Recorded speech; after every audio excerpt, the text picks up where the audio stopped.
इस कक्षा में सभी बच्चों का स्वागत है। हम लोग चैप्टर देख रहे हैं अभ्यास 12.2 वृत्तों से संबंधित क्षेत्रफल। इसके अंतर्गत हमने आपको पिछले वीडियो में बता दिया था कि इसमें त्रिज्यखंड क्या होता है, वृत्तखंड क्या होता है, उसका क्षेत्रफल हम कैसे निकालते हैं और चाप की लंबाई क्या होती है। तो हमने यह बताया था कि जो अगर कोई आपका वृत्त दिया हुआ है और उसकी यदि उसकी त्रिज्या r है और यह इसकी त्रिज्या r है, तो यह जो है हमारा अगर दो त्रिज्याओं से घिरा जो क्षेत्र है यह कहलाता है त्रिज्यखंड। यह लघु त्रिज्यखंड और यह दीर्घ त्रिज्यखंड होता है। अगर यह केंद्र पर थीटा कोण अंतरित करता है तो त्रिज्यखंड का क्षेत्रफल हमने आपको बताया था कि थीटा कोण अंतरित करने वाले त्रिज्यखंड का क्षेत्रफल, त्रिज्यखंड का क्षेत्रफल तो यह होता है थीटा बटे 360 और पाई r स्क्वायर, पूरे वृत्त के क्षेत्रफल। यह जो है हमने पिछले वीडियो में बताया था। और दूसरा जो है हमने बताया था कि यह जो त्रिज्या से घिरे क्षेत्र, ये इसका चाप है, यह चाप की लंबाई, जो चाप की लंबाई है वह कितनी होगी, तो थीटा बटे 360 इंटू 2 पाई r। और तीसरी बात हमने वृत्तखंड की बात की थी कि अगर कोई आपका सर्कल है और यह हमने बताया कि दो त्रिज्याओं से घिरा क्षेत्र है तो आपका त्रिज्यखंड हो जाता है। और वृत्तखंड का मतलब है कि अगर एक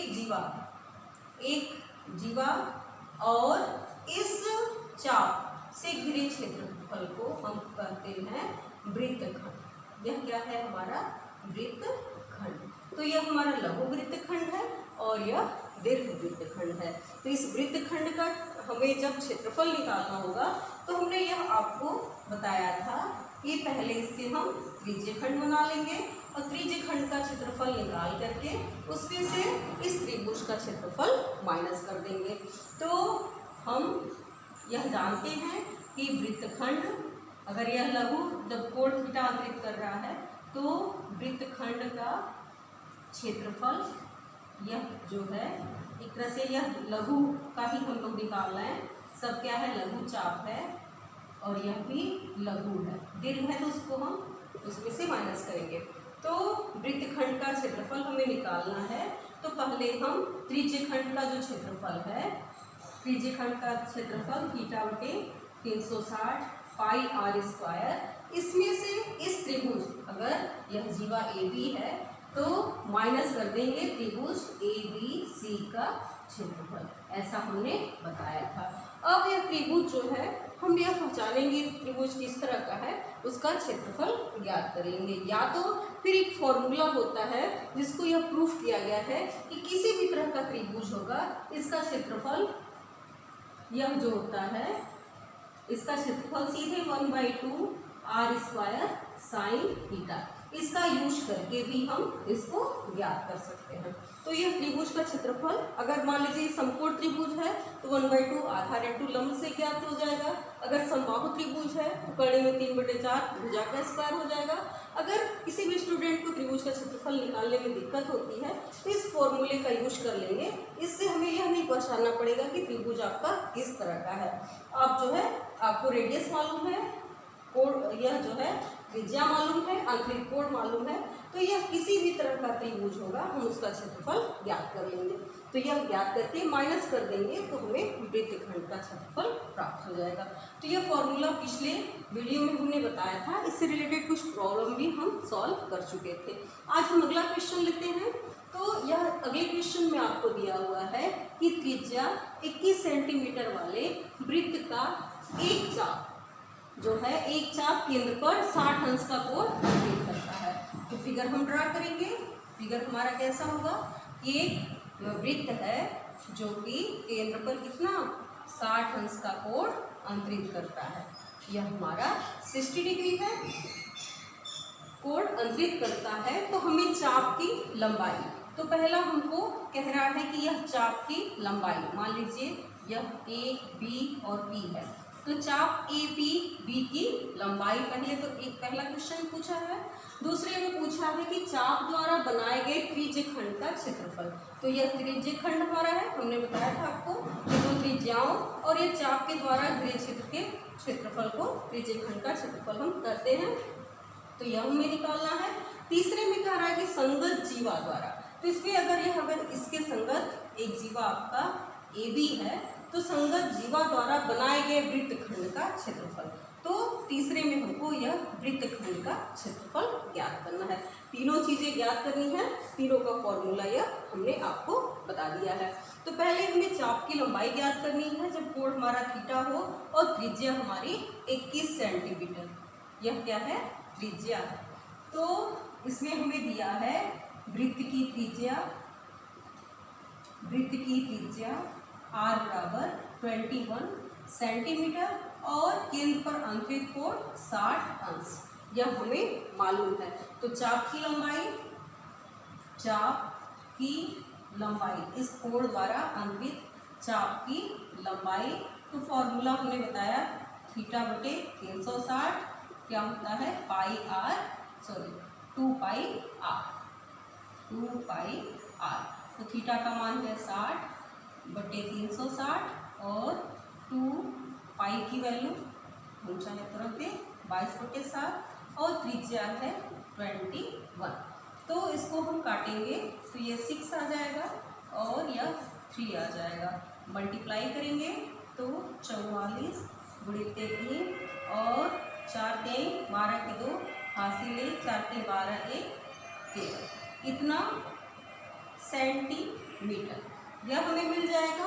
फिर दूसरा हमें निकालना है, दूसरा है आपका त्रिज्यखंड का क्षेत्रफल। तो उस फॉर्मूले से त्रिज्यखंड का क्षेत्रफल इस फॉर्मूले से ज्ञात करेंगे और वृत्तखंड का क्षेत्रफल इस फॉर्मूले से हम ज्ञात करेंगे। तो त्रिज्यखंड का क्षेत्रफल ज्ञात करते हैं। इसमें दूसरा पॉइंट है हमारा त्रिज्यखंड का क्षेत्रफल। तो त्रिज्यखंड का क्षेत्रफल का फॉर्मूला है दूसरा त्रिज्यखंड का क्षेत्रफल। त्रिज्यखंड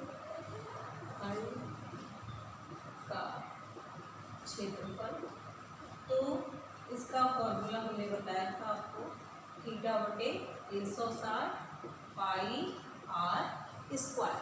तो थीटा हमारा है 60 अंश बटे 360 पाई 22 बटे 7 आर कितना है 21। तो 21 गुणित 21 और इस तरह से यह मिल जाएगा 11 7 21। तो इसको हम लोग मल्टीप्लाई कर देंगे इतना वर्ग सेंटीमीटर हमें यह प्राप्त हो जाएगा त्रिज्यखंड का क्षेत्रफल। अब अगला है हमारा संगत जीवा द्वारा बनाए गए वृत्तखंड का क्षेत्रफल।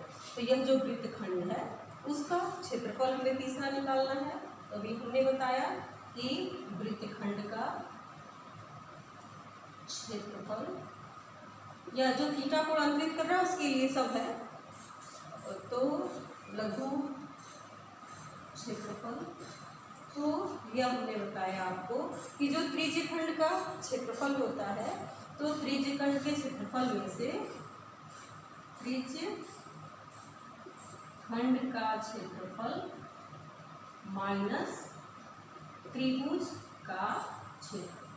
तो जो त्रिभुज है त्रिभुज ABC है, तो त्रिभुज कैसा है 21 सेंटीमीटर यह है, तो यह भी त्रिज्या है, यह भी 21 सेंटीमीटर होगा। तो ये दोनों भुजाएं समान है, तो तीसरा भी क्या हो जाएगा ये भी 21 सेंटीमीटर। तो एक तरह से यह क्या हो गया समबाहु त्रिभुज हो गया। तो समबाहु त्रिभुज का क्षेत्रफल क्या होता है कड़ी में 3 बटे 4 भुजा स्क्वायर, इसे लगा देंगे या तो फिर हमने एक फॉर्मूला आपको बताया था उससे हमें लगाना है। तो इसकी वैल्यू आपकी यह मिल गई, इसको मल्टीप्लाई कर लेते हैं तो यह हमें मिल जाएगा 33 21 तो 3366 396 तो 693 वर्ग सेंटीमीटर। तो इसको हम लिख देते हैं माइनस त्रिभुज का क्षेत्रफल तो 1/2 वही अभी हमने जो बताया था उससे करें, या दोनों तरीका है आपके पास, तो हम इसका यूज कर रहे हैं 1/2 त्रिज्या r² sine theta. r² sine theta का अगर हम यूज करते हैं तो यह हमें प्राप्त हो जाएगा 1/2, या तो फिर हम डायरेक्ट इसका भी यूज कर सकते हैं। आपका समबाहु त्रिभुज है तो कड़ी में 3/4 भुजा, तो भुजा क्या है 21 का स्क्वायर, तो यह मिल जाएगा कड़ी में 3/4 21 गुणित 21, और इसको हम सॉल्व कर लेंगे, तो सॉल्व करके इसको माइनस कर देंगे तो यह हमें वृत्तखंड का क्षेत्रफल प्राप्त हो जाएगा, इतना वर्ग सेंटीमीटर। सभी स्टूडेंट इसको कैलकुलेट कर लेंगे और कड़ी में 3 का मान भी रख लेंगे, और इसको हल करके जो भी मिलेगा इसको माइनस कर देंगे, तो हमें यह वृत्तखंड का क्षेत्रफल प्राप्त हो जाएगा। तो इस तरह से हमने देखा इस क्वेश्चन के माध्यम से कि इसमें हमने चाप की लंबाई, त्रिज्यखंड का क्षेत्रफल या थीटा कोण जो अंकित कर रहा है उस त्रिज्यखंड का क्षेत्रफल, और हम वृत्तखंड का क्षेत्रफल तीनों निकालना देख लिए। इसी तरह से व्यवहार में बहुत सारे प्रॉब्लम हैं जिसको हम 1 बाय 1 देखते हैं, जो एनसीईआरटी के प्रॉब्लम में दिया हुआ है। तो क्वेश्चन नंबर नेक्स्ट, तो इस प्रॉब्लम में दिया है कि 15 मीटर भुजा वाले एक वर्गाकार घास के मैदान के एक कोने पर के खूंटे पर एक घोड़ा 5 मीटर लंबी रस्सी से बंधा हुआ है। तो यह एक वर्गाकार मैदान है जिसकी भुजाएं क्या है 15 मीटर है, और यहाँ पर क्या है एक घोड़ा जो है यहाँ से एक यहाँ पर घोड़ा बंधा हुआ है जिसकी रस्सी की लंबाई कितना है 5 मीटर है। तो पहला हमें ज्ञात करना है कि मैदान के उस भाग का क्षेत्रफल जहाँ घास चल रहा है, जहाँ घोड़ा घास चल रहा है। तो कहने का मतलब यह क्षेत्रफल हमें ज्ञात करना है।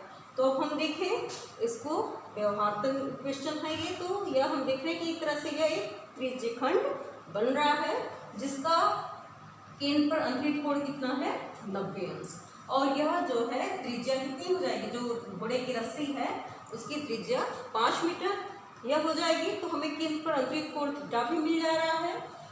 तो question number 1 theta equal to हमें 90 अंश मिल जा रहा है क्योंकि वर्गाकार मैदान के एक कोने पर घोड़ा बंधा है, और दूसरा जो घोड़े की बंधा हुआ रस्सी है उसकी लंबाई त्रिज्या का काम कर रहा है, तो त्रिज्या जो है 5 मीटर हो जा रही है।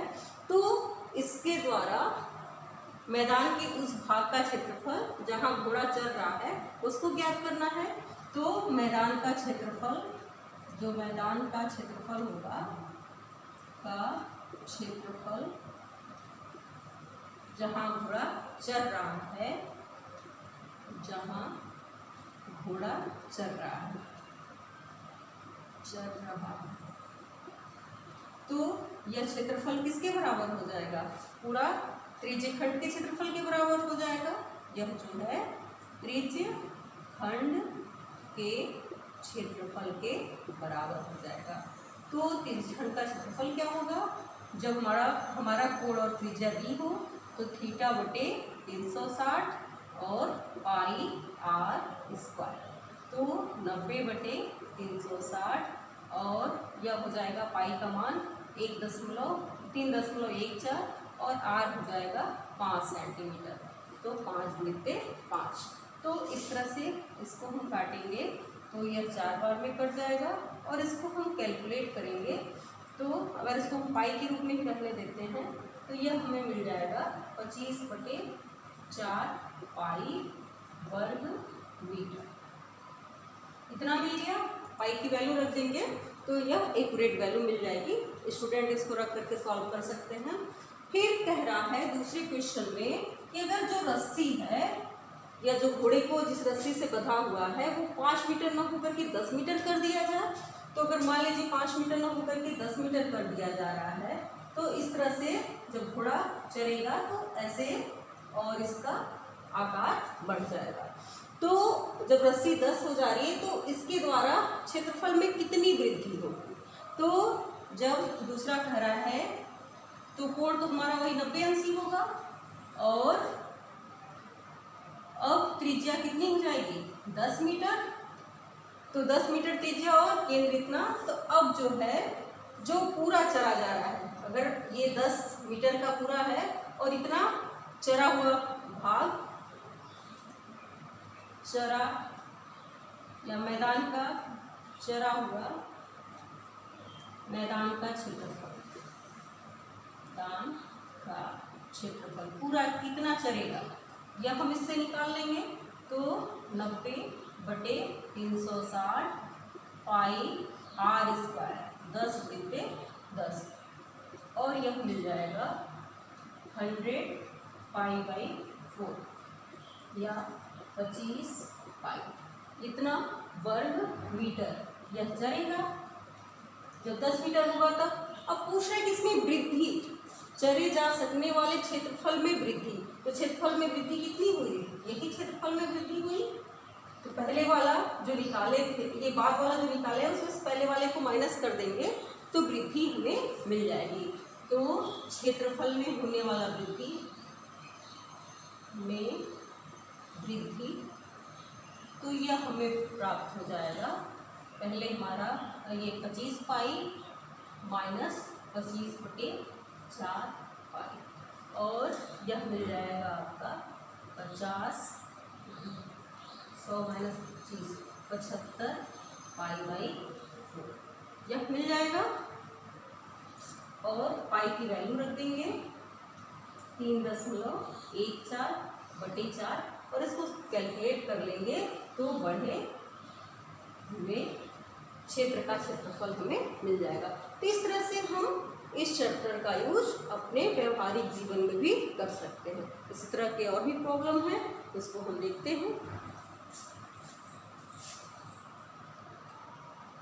तो यह प्रश्न आपको दिया हुआ है एनसीईआरटी का, एक वृत्ताकार ब्रूच को चांदी के तार से बनाया जाता है। तो यह एक ब्रूच है, वृत्ताकार ब्रूच है जिसको चांदी के तार से बनाया गया है, जिसका व्यास 55 मिमी है और तार को वृत्त के 5 व्यासों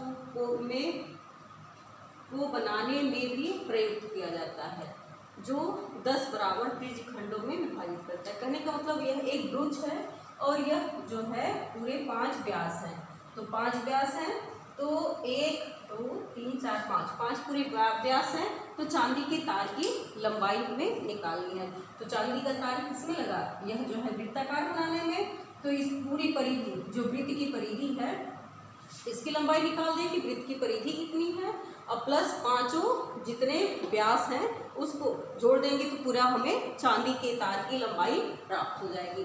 तो इसमें सर्वप्रथम देखते हैं कि दिया क्या क्या है। तो क्वेश्चन में यह दिया है कि वृत्त का व्यास क्या दिया है, वृत्त का व्यास इक्वल टू 35 मिलीमीटर। तो त्रिज्या कितनी हो जाएगी, 35/2 मिलीमीटर। यह इसकी त्रिज्या दी हुई है। अब और तब हम ये पूरा वृत्त है तो वृत्त की परिधि निकाल लेंगे तो यह जो है पूरे तार की लंबाई हमें मिल जाएगी। तो वृत्त की परिधि कितनी होती है, परिधि बराबर 2 पाई r। इससे हमें यह तार जिससे वृत्त बनाया गया है वो तार की लंबाई की जानकारी हो जाएगी। तो 2 पाई 22/7 और त्रिज्या 35/2 और वृत्त 35/2, सॉरी 2 पाई r ही है। तो 2 पाई r 7 पूरे 35, 2 से ये कट जाएगा 11, तो यह आ जाएगा आपका 22, 11×5 गुना 110 मिलीमीटर। इतना जो है, इतने से यह जो चांदी के तार से, इतना मिलीमीटर चांदी के तार से यह बनाया जाएगा। लेकिन इसके अतिरिक्त इसमें 5 व्यास भी है। तो 5 व्यासों की लंबाई क्या होगी, चांदी के तार द्वारा, चांदी के तार द्वारा बनाए गए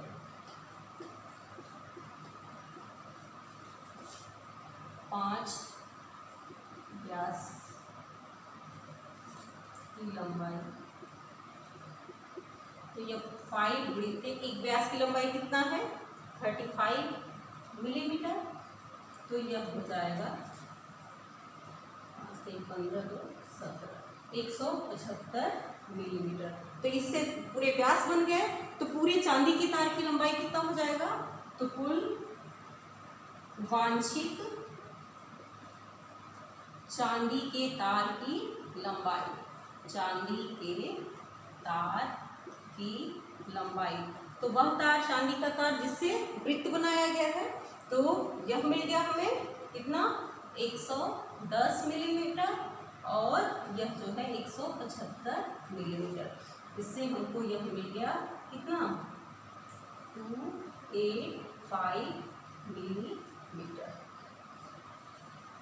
या सेंटीमीटर में अगर हम बदलते हैं तो 28.5 सेंटीमीटर यह हो जाएगा। 10 से डिवाइड कर देंगे तो सेंटीमीटर में बदल जाएगा। तो ये पहला क्वेश्चन हमारा हो गया। कुल वांछित तार की लंबाई हमें प्राप्त हो गई। अब हमें क्या ज्ञात करना है? ब्रूज के प्रत्येक त्रिज्यखंड का क्षेत्रफल। तो ब्रूज के प्रत्येक त्रिज्यखंड का क्षेत्रफल हमें चाहिए। तो पूरा क्षेत्रफल, पूरे वृत्त का क्षेत्रफल कितना हो जाएगा? पाई आर स्क्वायर। अब पूरा क्षेत्रफल का यह जो है एक त्रिज्यखंड उसका 10वां भाग है। तो हम इस तरह से निकाल सकते हैं कि दूसरा ब्रूज के प्रत्येक त्रिज्यखंड का क्षेत्रफल, त्रिज्यखंड का क्षेत्रफल। तो यह क्षेत्रफल कितना हो जाएगा? पूरा तो ब्रूज का क्षेत्रफल कितना हो गया? पाई आर स्क्वायर और एक त्रिज्यखंड कितना हो जाएगा? बाई 10। इस तरह से हम निकाल लेंगे या फिर हम 360/10 कर लेंगे, उससे भी निकल जाएगा। और यह मिल जाएगा आपको पाई का मान 22/60। आर हमें दिया हुआ है कितना? 35/2 गुणित 35/2 और बटे 10। इसको सॉल्व कर लेंगे और सॉल्व करने पर जो हमें प्राप्त हो जाएगा इसको हम लिख लेंगे। तो ये जो है क्षेत्रफल है तो इतना वर्ग मिलीमीटर में हमें प्राप्त हो जाएगा। तो सभी स्टूडेंट इसको कैलकुलेट कर लेंगे और इस तरह से हम देखेंगे कि इसका यूज हम दैनिक जीवन में किस तरह से कर रहे हैं। अगला प्रॉब्लम हमारा है, तो अगले प्रॉब्लम की तरफ बढ़ते हैं। तो क्वेश्चन नंबर 10 इसमें दिया है कि एक छतरी में 8 ताने हैं। तो यह छतरी आता है जिसमें 8 ताने ऐसे लगे हुए हैं जो बराबर दूरी पर लगे हुए हैं। छतरी को 45 सेंटीमीटर त्रिज्या वाला एक सपाट वृत्त बनाते हुए इसकी 2 क्रमागत तानों के बीच का क्षेत्रफल हमें ज्ञात करना है। तो 2 तानों के बीच का क्षेत्रफल हमें ज्ञात करना है। तो इसको हम कैसे ज्ञात करेंगे? तो इसमें हमको दिया क्या क्या है कि इन तानों को एक वृत्त के सपाट में रखा जाता है। तो इसकी त्रिज्या हमें कितना मिल रहा है? तो त्रिज्या हमें दिया हुआ है, जो वृत्त का सपाट बनाया जा रहा है उसकी त्रिज्या है 45 सेंटीमीटर। यह आपको दिया हुआ है। अब हमें चाहिए कि ये जो दो तानों के बीच में कितने अंश का कोण बन रहा है। तो यह जो हमारा छाता है इसको एक वृत्त का रूप देंगे तो यह इस तरह का बनेगा और यह इसके ताने हैं। तो इन 2 तानों के बीच का हमें कोण ज्ञात करना है। तो पूरा तो ये 360 होता है, पूरा एक चक्कर लगाने में 360 अंश बनता है। तो यह जो है 8वां भाग इसका होगा, तो 360/8 यह कितना हो जाएगा? 2 तानों के बीच का कोण कितना हो जाएगा? 360/8। इस तरह से हम 2 तानों के बीच, तो 2 क्रमागत तानों के बीच का कोण, 2 क्रमागत तानों के बीच का कोण, तो यह कोण हम प्राप्त कर लेंगे 360 अंश पूरा में। तो इसको 8 बराबर भागों में बांटना है। तो यह मिल जाएगा 832 और फिर ये बचेगा आपका 4 45 डिग्री। तो यह 45 डिग्री, इनके बीच का कोण कितना मिल गया हमें, थीटा इक्वल टू 45 डिग्री। तो हमें त्रिज्या भी मालूम हो गया और यह एंगल भी मालूम हो गया। तो इनके बीच का हमको क्षेत्रफल ज्ञात करना है। तो दो क्रमागत तानों के बीच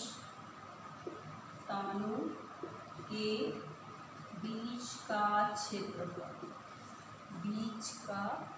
क्षेत्रफल, तो यह क्षेत्रफल किसके बराबर होगा, यह एक तरह से हमारा एक त्रिज्यखंड का काम करेगा।